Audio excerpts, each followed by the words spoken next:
Hey guys, welcome back to my channel. So today I'm just doing a quick update. I know I haven't done a video in a long time, so I'm just gonna come here to do a quick update on how everything's been going with school. So if you yes, Ollie? Yeah.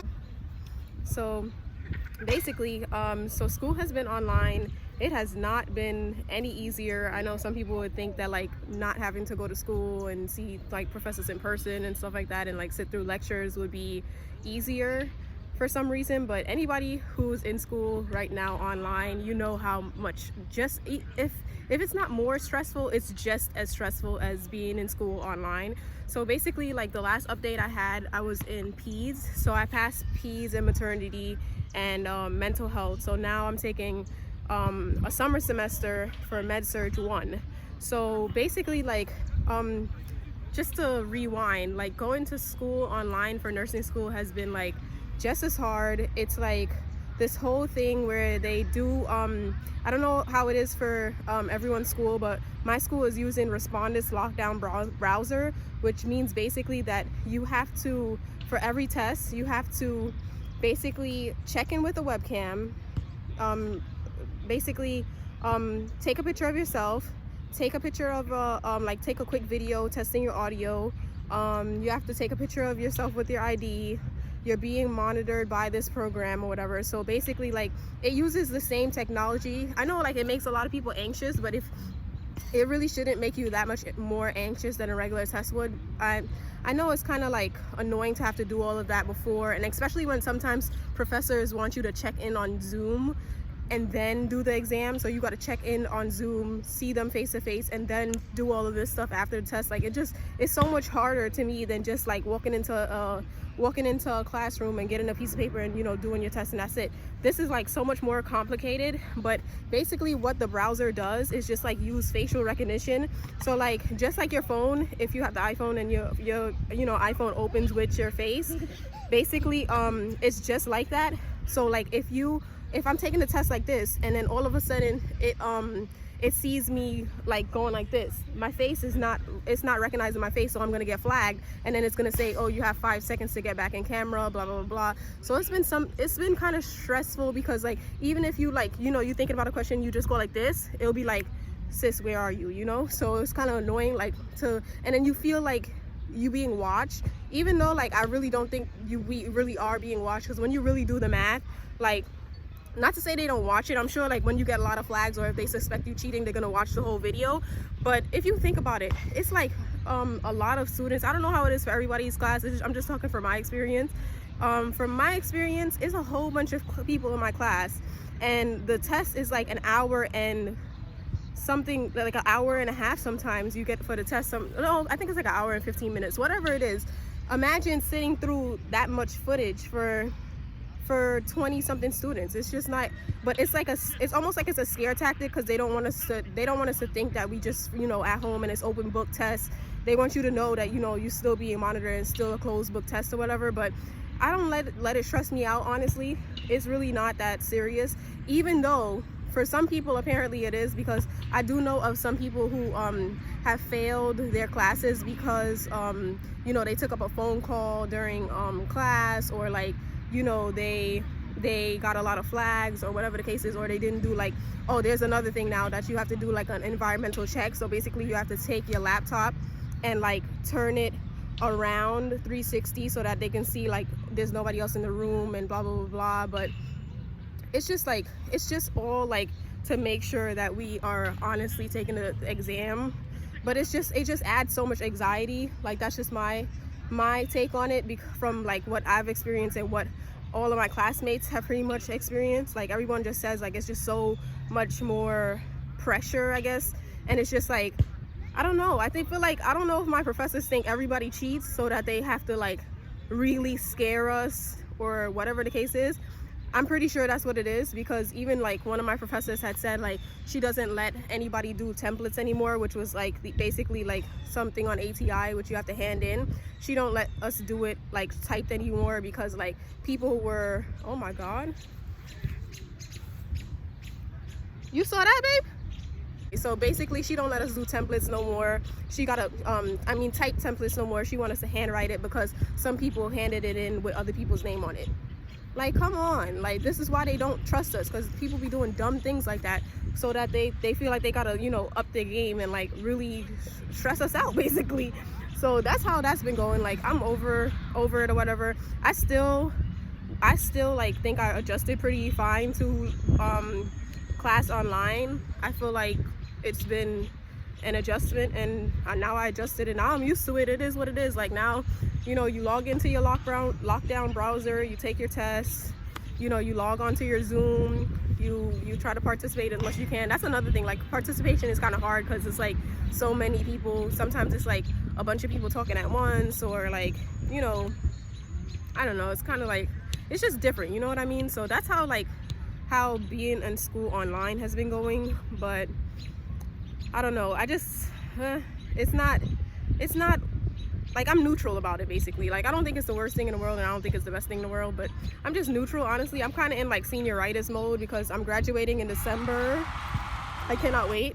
I'm graduating in December, and I'm over it. Like, I just have my 4 classes. No, after this class I have 3 classes left, and I'm done. So I'm just like, I don't let none of it stress me out, because I know that I'm close to the finish line. So I don't let none of it, like, you know, get to me or anything like that.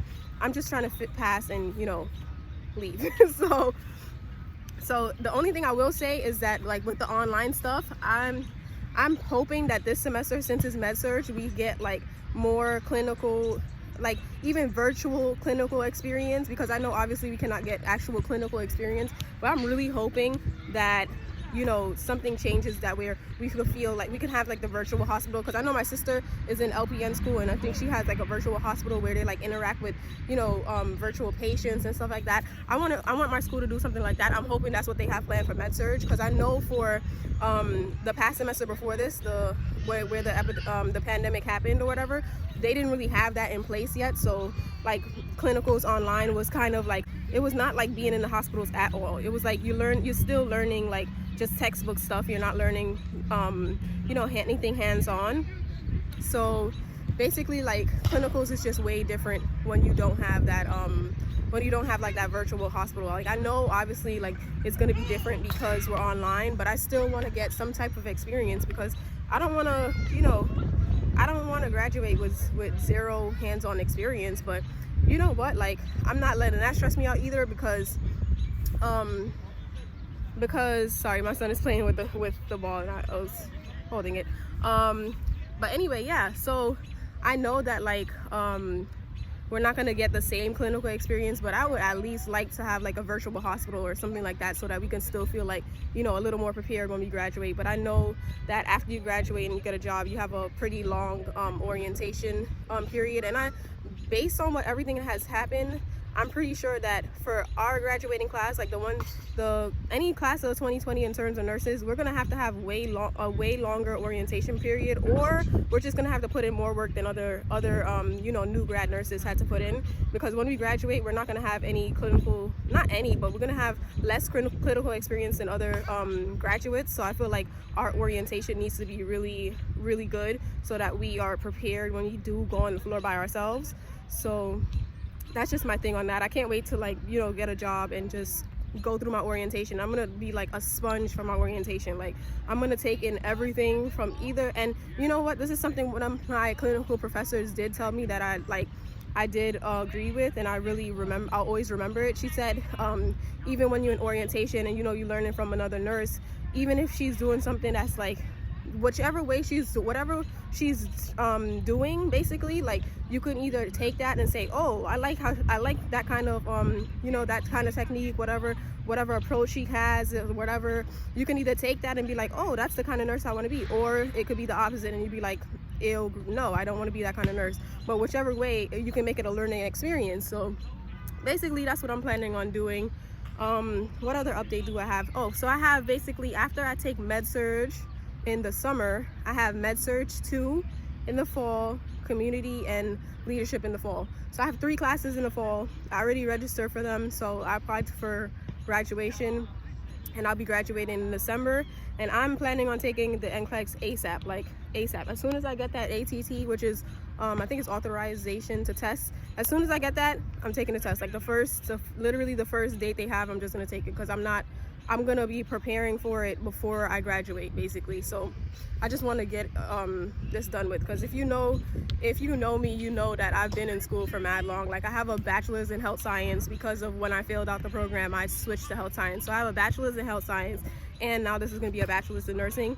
So I feel like I've been in school for mad long because this is my second degree. So once I'm finished this, like, I really just want to get into the workforce, and I just want to, you know, get a job and start working. So I'm still planning on looking into master's programs. I'm still going to probably go for, I don't know, because they have certified nurse midwife programs, and then they also have family. If you haven't already and you go to my school to apply for the CARES Act, because the government gave my school like $7 million, and half of that has to go to students who were affected by the closing down of the school. But basically, you can't just say, oh, you know, I need money. It has to be for, like, they have to write it down as expenses that were directly related to the school closing. So basically, like, if you lived on campus and you had to pay to move back to, you know, another state or something like that, or you had, like, you know, some type of financial disruption based on the school closing, like, you know, you had to buy a laptop, you had to buy a printer, you have to buy all these things that the school would have provided for you. They're basically going to, I don't know how much it is. They like, the way it was, you just like request a certain amount, and then I don't know. So that's basically what I wanted to say. If you're watching this and you go to my school, then check your email, because they did send an email about it. And if you don't go to my school, then check. I'm gonna try to find a link for it and put it in the description box, because there's a PDF that I found on the government's website that basically listed all the schools that had any kind of finances given to them, and basically how much is allotted for the students. So if you don't go to my school, then check that and see if your school's on there, and you can apply to get some emergency COVID grant. And that's my video, guys. I'll talk to you guys in the next one. Bye.